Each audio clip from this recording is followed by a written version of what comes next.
در شهر دوشنبه فستیوال جمهوریوی هفته کتاب کودکان و نورسان تاجیکستان از 2 اپریل آغاز گردید که آن تا 9 اپریل ادامه می‌یابد.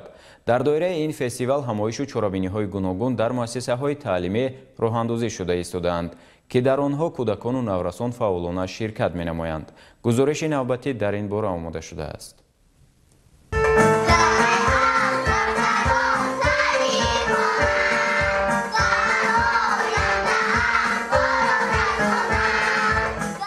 فستیوال جمهوریوی هفته کتاب کودکان و نورسان تاجیکستان با مقصد جلب نسل نورس به مطالعه کتاب، تشکل و تکامل بهترین ملکه‌های خوانش، باز هم بلند برداشتن سطح فرهنگ اطلاعات‌آموزی کودکان و نورسان، جوانان و به این وسیله در ضمیر آنها تربیت نمودن حس افتخار ملی، وطن‌دوستی، گرامی‌داشت ارزش‌های ملی و عمومی بشری تشکیل و راه‌اندازی می‌گردد. در دایره این فستیوال در گیمنازیای رقم 2 برای خوانندگان بالیاقت شهر دوشنبه چورابینی فرهنگی معرفتی برگزار گردید. در این همایش اهل علم و ادب، راهبریت و آموزگاران و خوانندگان و والدان آنها اشتراک داشتند.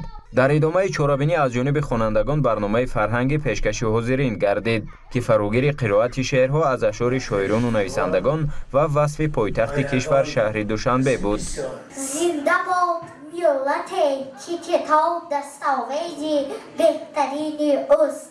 زنده باد ملت که کتاب را دوست می‌دارد و راهنمای زندگی خود می‌کند. باید گفت که به راه ماندن چنین چورابینی‌ها اگر از یک جانب نسل نورس را در روحیه کتابخوانی دعوت سازد، از جانب دیگر آنها را در روحیه وطن‌دوستی و وطن‌پروری دعوت می‌نماید. ملت زنده باد ملت که کتاب دستاویز بهترین است.